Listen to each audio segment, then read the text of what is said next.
Alors, donc Denis Pila, mon rôle est IT Service Manager, donc je déploie des services principalement autour de la collaboration et de la gestion de requirements également. J'ai pas le pointeur. Si, il est juste là.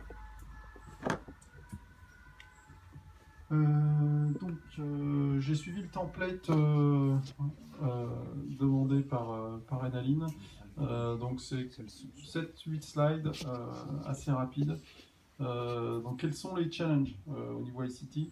Donc ST, bon, c'est une grosse entreprise de 50 000 personnes environ. ICT, c'est environ 800 personnes. Donc on fournit un service aux 50 000 autres. Le premier des challenges, c'est de promouvoir des solutions efficaces pour supporter la communauté logicielle de manière worldwide. Donc la communauté est assez... Oui, je l'ai là aussi, c'est gentil. La communauté est assez importante. Le gros souci, bon, c'est pas vraiment un souci, mais c'est que l'utilisation de Tulip dépasse largement le cadre de la communauté logicielle. Puisque on peut un peu faire à boire à manger avec du Tulip. Donc pour le coup,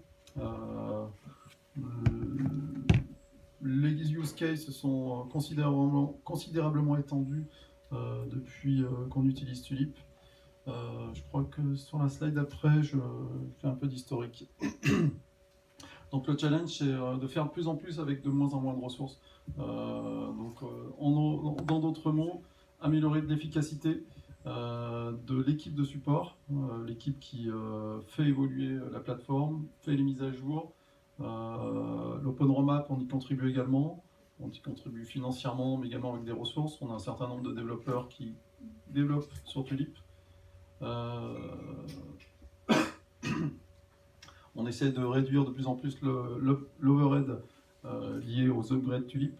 Donc le premier axe de réduction, c'était de faire des mises à jour moins fréquentes. Il fut un temps d'arriver à mettre à jour chaque mois.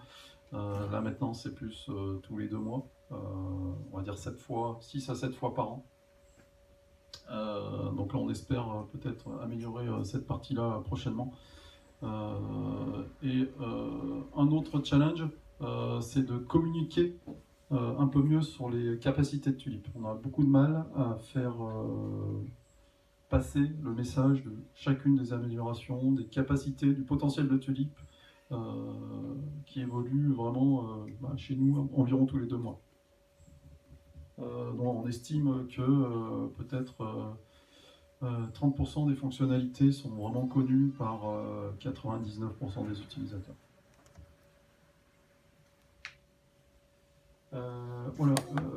Pourquoi est-ce que ST a choisi Tulip? Donc la première raison, c'est raison de legacy. Bien avant que Tulip existe, on avait déjà des versions déployées de l'ancêtre de Tulip il y a environ 13 ans.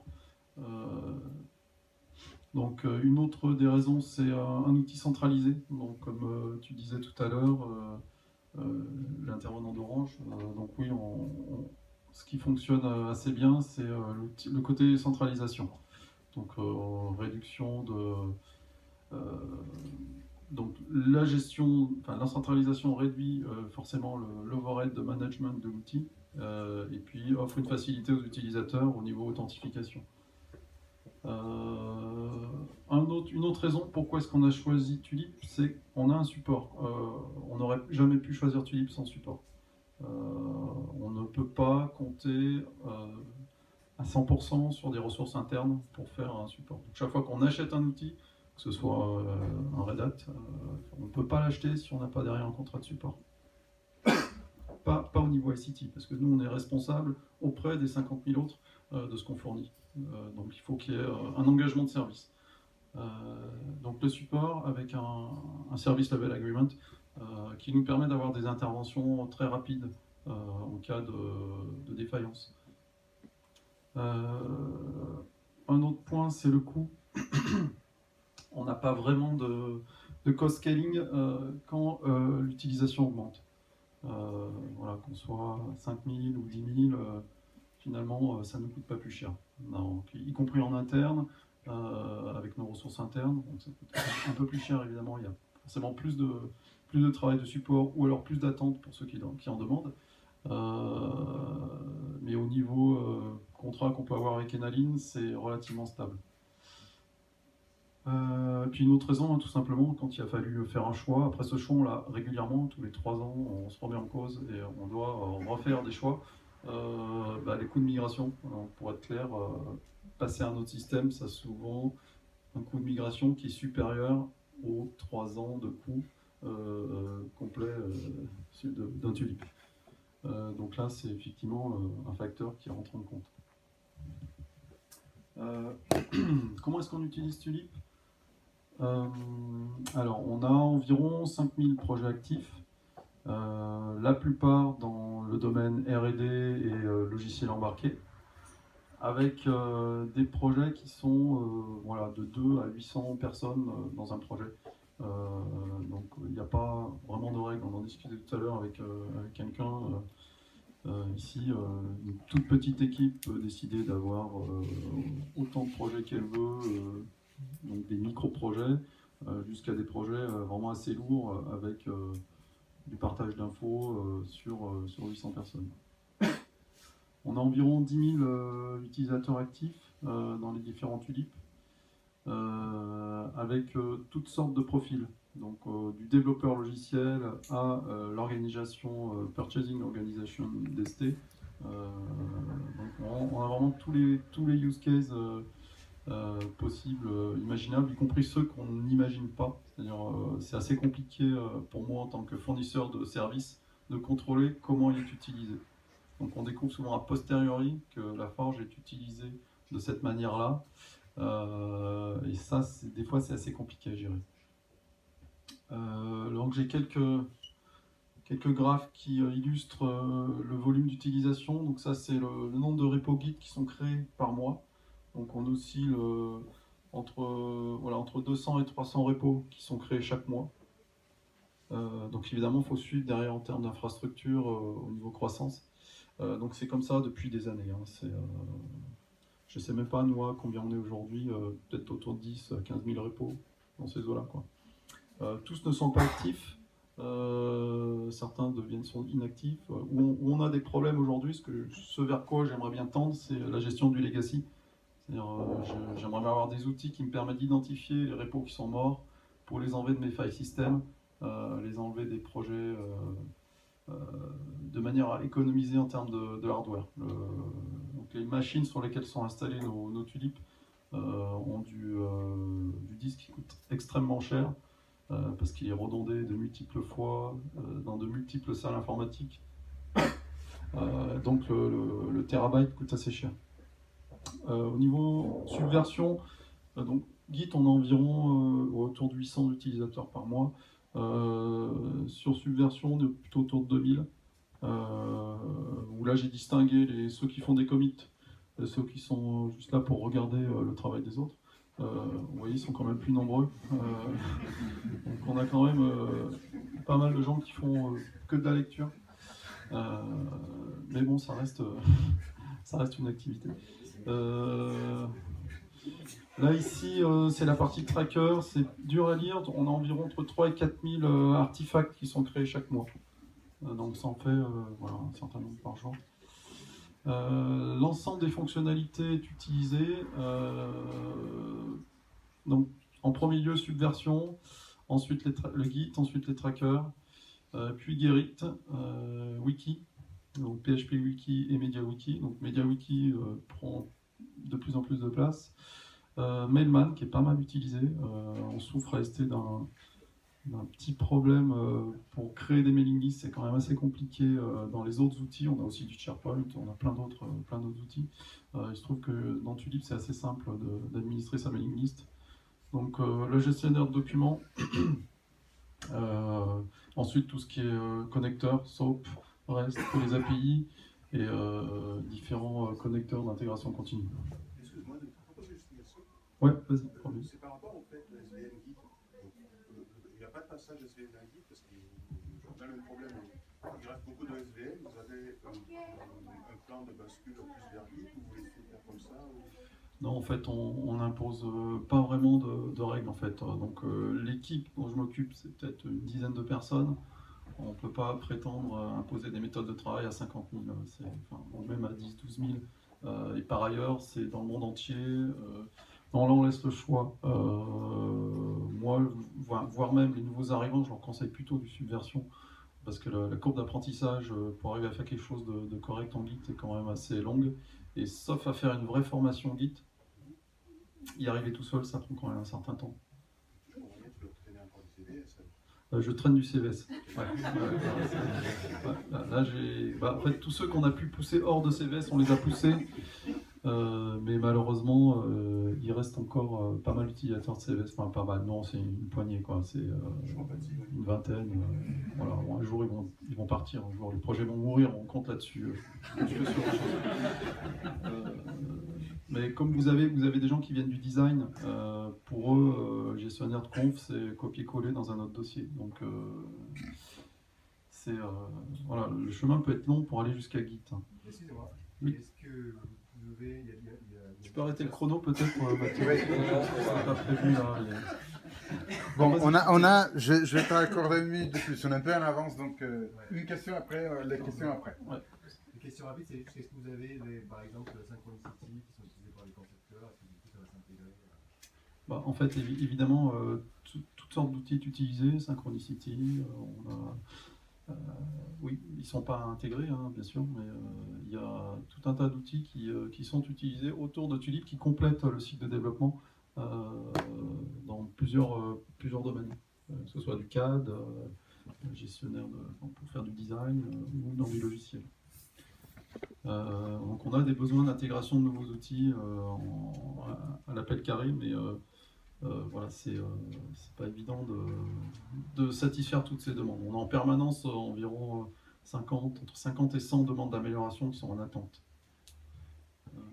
Je crois que c'est ma dernière slide. Donc oui, j'aurais peut-être dû commencer par là, mais les configs spécifiques, aujourd'hui on a 4 Tulip instances de Tulip en prod. Donc chaque instance finalement représente pour nous, en termes d'IT, 4 versions en dev, 4 forges en dev, 4 en qualification, sachant que chaque forge, des fois, c'est 5 ou 6 serveurs. Donc c'est assez lourd en termes d'overhead. On en a une sur l'internet pour la collaboration avec les partenaires externes qu'on a mis en place, qui est aussi supportée par NAIM. Donc partenaires, customers, suppliers. Et on a 3 autres sur notre intranet pour des différentes raisons. Donc une forge historique, une qui vient d'être mise en place pour la gestion des programmes de test, et une autre qui est là pour le business sécurisé, tout ce qui est documents, tout ce qui est info classifiée secret, c'est derrière des firewalls pour des smart cards notamment. Donc là c'est une forge dédiée également. L'ensemble des fonctionnalités Tulip est utilisé, mais l'agilité pas tant que ça. Donc on a du mal à la promouvoir. Ce qui nous manque également en termes de challenge, c'est on n'a pas non plus d'outils pour analyser comment chaque projet est vraiment utilisé. Git est déployé assez largement. Donc je vais passer. Et on a mis en place du mirroring Git sur les sites sur lesquels il y avait peu de performance, de manière à ce que toutes les updates se fassent en fond de plan. Malheureusement, c'est pas encore... les organisations pour lesquelles on a mis ça en place ont disparu. Donc, voilà. Le gain sur Tulip, c'est via Tulip. Donc régulièrement, on fait du phase out. Donc pas mal sur la planète, des repos Git, des serveurs Git et subversions qui s'arrêtent de fonctionner et qu'on rapatrie sur la forge centrale. Voire du phase out d'autres forges ou d'autres tracking systems. Et puis le gain également, voilà, les données centralisées, donc plus de sécurité, plus de contrôle, plus de facilité d'audit également. Si vous n'avez qu'un point à auditer, c'est plus simple que 500. Le futur pour nous, c'est une intégration légère avec Bugzilla qu'on est en train de mettre en place, que mon service s'occupe aussi de cet outil. Le déploiement des méthodes agiles, le ramp-up sur la partie gestion de test programme, donc c'est un use case assez spécifique qu'on met en place sur une autre forge ST sur lequel on propose également Jenkins. Et dans ma wishlist, ou la wishlist des utilisateurs d'ST, une nouvelle instance de Gerrit qui est réclamée par les utilisateurs. Moi, j'essaie de prôner plutôt le Git pull request qui n'est pas encore du tout utilisé à ST. Tout simplement parce que ça me coûtera moins cher en ressources, en matériel qu'une nouvelle instance de Gerrit. C'est quand même coûteux, donc il faut savoir, ceux qui font le choix de Gerrit, voilà. Nous, on a perdu l'ingénieur qui était expert dans ce domaine. Voilà, depuis, c'est plus dur. L'utilisation de tests intégrés, d'outils de validation, donc Traffic Light, pourquoi pas, si on en est satisfait. Et plus d'automatisation au travers des outils, au travers de Jenkins supportés par ICT. On avait fait l'étude de CloudBees l'année dernière, qui n'a pas abouti pour des raisons principalement de coût et puis de business derrière, de use case. Il faut vraiment que, là c'est en millions de dollars, donc il faut vraiment que ce soit supporté par des organisations qui génèrent du profit. Nous on est un centre de coûts, on ne génère pas du tout de profit. Voilà, j'ai fini, je laisse la place à Vincent. J'ai dépassé un peu, mais c'est vos questions. Merci. Moi, je pars directement sur les use cases qu'on a dans la division Imaging. Donc, à l'heure actuelle, on a en projet actif une centaine de projets Tulip actifs dans la division Imaging d'ST. C'est une division dans laquelle on est 600-800 personnes, on va dire. Et on a quelques projets Tulip dans une deuxième instance de Tulip qui est partagée avec des partenaires externes à l'extérieur d'ST. Donc pour les projets internes, on a actuellement principalement deux types de projets Tulip qu'on déploie. D'une part, des projets qui sont plutôt long terme, sur de la technologie, de l'algorithmique, de la modélisation, des activités, on va dire plutôt génériques, qui sont des instances de projets qui sont à long terme et sur lequel il peut y avoir entre 50, 250, voire plus utilisateurs. Et on a une autre utilisation de projet Tulip, c'est qu'on crée un projet Tulip à chaque fois qu'on a un nouveau produit qu'on veut développer. Enfin, quand je dis produit, ça peut être une famille de produits, un prototype ou quelque chose. Donc là, le nombre d'utilisateurs va être un peu plus faible, 10, 50 ou voire même plus sur les gros projets. Et donc la durée, ça peut aller de 6 mois, 2 ans, voire un petit peu plus sur certains cas particuliers. Et des projets de ce type-là, on en a jusqu'à 2 qui sont créés tous les mois. Donc on a besoin d'être efficace quand on crée des projets, parce qu'on en crée quand même souvent. Donc les utilisateurs, ça va être tous les gens de la division. Ça va être les développeurs hardware, software, les leaders, les product owners, mais même le marketing, la qualité, l'engineering et le test vont autant que possible utiliser le Tulip au minimum pour le tracking, voire pour le stockage de documents. Donc les features qu'on utilise beaucoup, c'est un tracker par produit pour l'intégralité de la vie d'un produit, depuis le prototyping jusqu'au support de certains clients.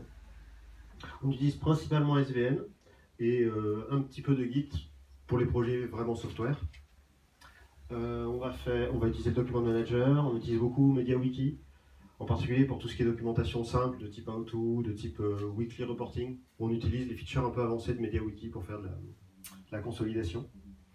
On va utiliser le File Manager, on utilise aussi la Continuous Integration, aussi bien pour faire de l'intégration continue de code source, mais aussi pour développer différents types d'automatisation dans nos process. Donc je vais plus parler de la gestion de la life cycle de nos produits en utilisant Tulip. Donc tout comme on a deux types de projets, on a deux types de trackers. On a des trackers génériques au niveau IP algorithme, qui sont pour les développements qui sont partagés entre plein de produits différents, ou qui sont sur du plus long terme. Et d'autre part, on a un tracker unique par produit, qui couvre toutes les activités de ce produit, de développement, de l'engineering, QA. Donc l'usage original qu'on a du tracker, c'est dans ce deuxième cas, du tracker par produit, où en fait, dans le cadre de notre workflow, on a été obligé de mettre en place des duplications de tickets automatisées pour pouvoir mieux suivre certains types de défauts ou d'éléments. Et donc cette duplication, on l'a mis en place dans 3 cas différents. Je vais me focaliser uniquement sur le premier. C'est qu'à l'intérieur d'un simple tracker, d'un tracker unique, on a été amené à vouloir gérer plusieurs corrections ou plusieurs closures d'un même défaut pour les différentes versions d'un produit. Et on veut être capable de suivre très facilement quelle façon de fermer un défaut a été utilisée pour quelle version d'un produit. Les 2 autres cas sur lesquels on a été amené à mettre en place le même type de méthodologie, c'est qu'on veut partager des défauts, typiquement, entre un tracker de produit et un tracker générique, pour pouvoir partager facilement un défaut qu'on a trouvé dans le cadre d'un développement d'un produit A avec un autre produit B qui dépend de la même brique de base. Et un 3e cas, c'est que dans le cas où on a plusieurs instances de Tulip, en particulier une instance de Tulip qui est extérieure, qui est partagée avec des partenaires externes, on veut automatiser le fait, on a dû automatiser un petit peu le fait que les tickets qui vont être ouverts en particulier par le partenaire, on puisse les retrouver dans notre tracker interne facilement, sans que toutes les personnes en interne aient une vue sur le tracker externe. Donc je me focalise plutôt sur le premier cas. Donc le premier cas, si je redonne le cas d'utilisation, ça c'est la version avec des typos, des slides. Donc le premier cas d'utilisation, c'est qu'on a un produit hardware qu'on va fabriquer. Et bien on va mettre en place, on aura plusieurs releases de ce produit hardware, qu'on appelle généralement les PG dans le langage du hardware. Et ce qui se passe, c'est comme je disais, un défaut hardware, on peut se retrouver à devoir le fermer de différentes façons, selon les releases produits. Bon, alors, le meilleur cas, c'est qu'on arrive à trouver la root cause du problème dans le code hardware. Bon, c'est une bonne solution. Le problème, c'est que des fois, le produit, il existe déjà. Il y a déjà un prototype qui existe en silicium. Donc là, la root cause, ça va être un peu compliqué. Donc on va pouvoir dire, bon, c'est pas bien grave, on attend la prochaine version. Ou alors on va pouvoir dire, l'avantage c'est qu'on a aussi un peu de soft dans notre produit, donc on va pouvoir faire un workaround dans le firmware, voire même d'autres choses. Et donc on a plusieurs façons de fermer le produit. Et donc ce que je disais, c'est qu'on a besoin pour chacune des versions du produit de savoir comment un défaut a été fixé. Et surtout, le plus important, c'est que tous les fixes qui ne sont pas définitifs, qui ne sont pas la root cause, on va être sûr que quand on fait une nouvelle version d'un produit, soit on maintient l'ancien fixe, le workaround firmware par exemple, soit on le fixe correctement, mais on va être sûr de surtout pas en rater un. C'est vraiment le plus important pour nous. Et on arrive à la conclusion qu'avec un seul ticket pour un défaut, on n'était absolument pas capable d'atteindre cet objectif. Et que la proposition qu'on a eue en interne, ça a été de définir qu'on utilisait un ticket par défaut et par version du hardware. Et donc, ce qu'on a fait, c'est qu'on a implémenté une structure à base de parent-child de ticket, mais à l'intérieur d'un tracker unique. On ne se base pas sur la feature d'Enaline ici, de Tulip ici. Et on a développé à base d'outils comme Jenkins certaines automatisations pour que les tickets, les child tickets puissent être créés par l'utilisateur avec un effort extrêmement faible, de façon à ce que ce soit très simple de faire adopter la méthodologie et qu'il n'y ait pas de fausses manipulations. Donc juste pour, je ne sais pas où j'en suis au niveau du temps, mais juste pour donner un peu une idée du life cycle qu'on a, j'ai un pointeur là? Non. Bon. Bouton? Non. Celui-là. Donc quand on a un défaut qui est trouvé par quelqu'un, première étape, on va créer un ticket, on va assigner le ticket pour analyse, puis on va l'analyser, une personne va l'analyser, et il va proposer différents cas. Soit il va dire, non en fait c'est pas un bug, bon, on a ici uniquement un ticket de type parent, c'est un ticket dont on va décliner le bug et on va le fermer. En fait ce qui se passe c'est que la personne qui va analyser va proposer de fermer en decline et la product team va accepter la proposition en fermant le ticket.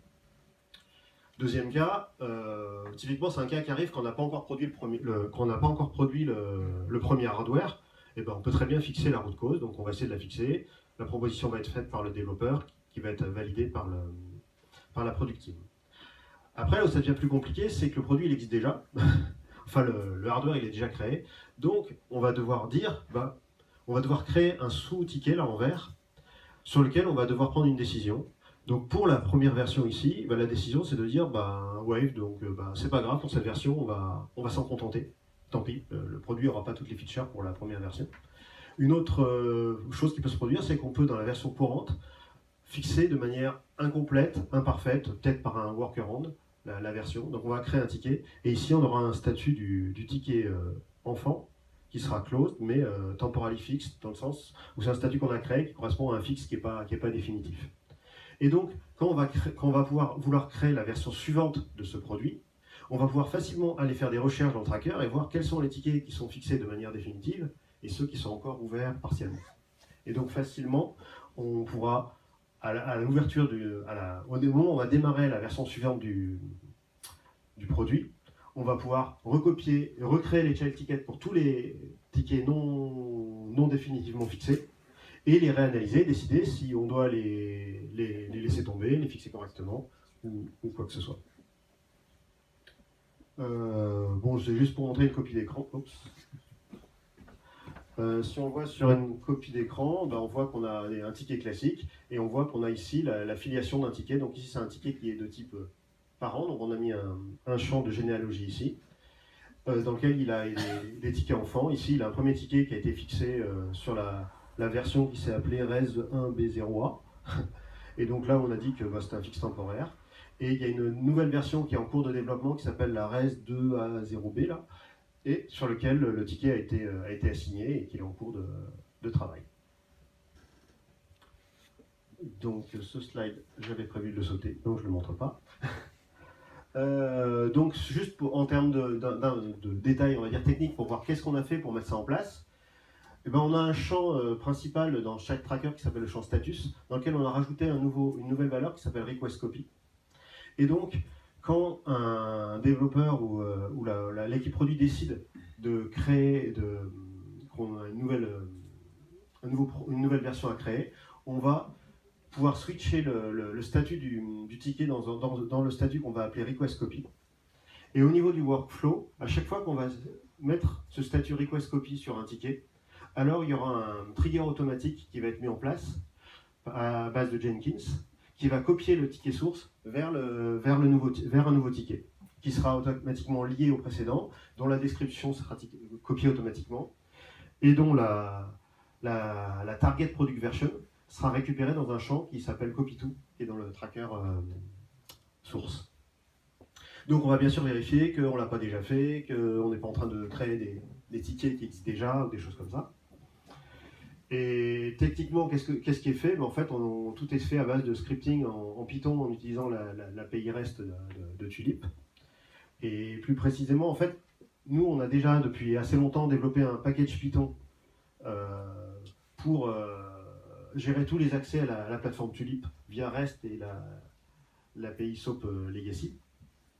De façon, en fait, quand on a développé cette méthodologie, en fait, on a juste utilisé notre package Python existant. Et on n'a pas de développement d'API REST ou de choses comme ça qui est fait en même temps. Et donc ce package d'automatisation, on l'utilise à plein de niveaux dans notre process chez Imaging. Donc, je ne sais pas si le flow est très clair. Mais sinon, de manière générale, les gains d'utiliser Tulip et cette méthodologie pour la gestion de lifecycle, c'est qu'on a la même méthodologie Tulip qui est utilisée par tous les projets, donc on a une très bonne efficacité, on n'a pas besoin de nouvelles formations à chaque nouveau projet. On arrive bien à traquer tous les défauts sur la vie d'un produit, donc ça fait une grande qualité, et surtout on n'a pas de bugs qui réapparaissent durant la vie d'un produit. Il se trouve que c'est arrivé précédemment. Et du fait que la duplication de tickets est faite de manière automatisée, ça a permis une adoption très rapide par les utilisateurs, qui ont très facilement accepté cette méthodologie. Et donc, on n'a pas de coût pour eux. Ça ne coûte pas grand-chose pour eux de changer le statut d'un ticket. Et surtout, on n'a pas de fausse manip qui fait qu'on crée des tickets, qui n'ont pas les bons titres, qui n'ont pas les bonnes versions, toutes sortes de choses. Pour aller plus loin, nous, ce qui nous aide beaucoup, c'est d'avoir plus de possibilités d'automatisation, en particulier sur tout ce qui est instanciation de nouveaux projets, pour avoir des projets qui soient autant que possible créés directement, correctement, et qu'on ne soit pas obligé d'aller rééditer les projets Comme je disais au début, on a 1 ou 2 projets par mois. Ça fait du travail assez rébarbatif de recréer tous les projets à chaque fois, de renommer les trackers, de faire tout un tas de choses, de regérer les droits d'accès. Au niveau des API, actuellement, soit on n'a pas su s'en servir, mais il nous en manque. On n'arrive pas vraiment à travailler sur le service SVN pour les créer ou les configurer. Les trackers, on n'arrive pas actuellement à tout configurer automatiquement. Un truc qu'on utilise beaucoup, qu'on fait nous-mêmes en interne via des triggers Jenkins, c'est qu'on aime bien synchroniser les tags SVN, Git, voire même d'autres plateformes comme Synchronicity, avec des champs dans les trackers, des select box de type version. Donc c'est vrai que ça paraît naturel que ça soit presque géré en interne par la plateforme, que quand un tag a été créé, on puisse facilement le sélectionner dans le tracker. Ce qui nous manque parfois, c'est d'avoir accès à toutes les données dans les trackers, parce qu'en fait on n'a pas accès à la base, c'est voulu. Mais donc en particulier au niveau historique, on est souvent embêté. C'est-à-dire que les cumulatifs flow graph qu'on affiche, on trouve très intéressant, mais des fois le client voudrait une autre forme, et on n'a pas accès aux data. Donc c'est dommage, il me semble que ce ne serait pas grand-chose. Et puis éventuellement, là c'est plus ma casquette Imaging CAD, c'est qu'on aimerait bien avoir un niveau d'admin qui soit un peu intermédiaire, parce qu'actuellement on est obligé de faire l'effort que tous les membres de l'équipe CAD se retrouvent membres de tous les projets.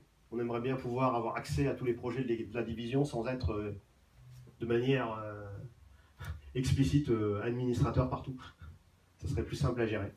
Parce que là, actuellement, on a dû mettre en place des systèmes où on s'ajoute les droits en permanence pour être sûr que tous les projets, tout le monde y a accès et que tout le monde puisse les supporter.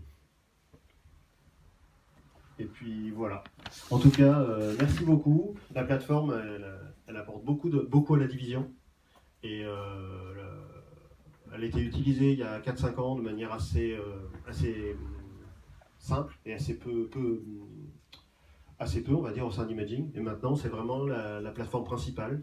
En termes d'historique, le tracking, ça fait 2 ou 3 ans qu'on a basé le tracking des projets intégralement sur Tulip, alors que précédemment, on était sur des stratégies un peu multiples. Le design utilisait les trackers de Synchronicity, le software plutôt Codex et d'autres forges. Donc on a pu converger grâce à ça. Merci beaucoup.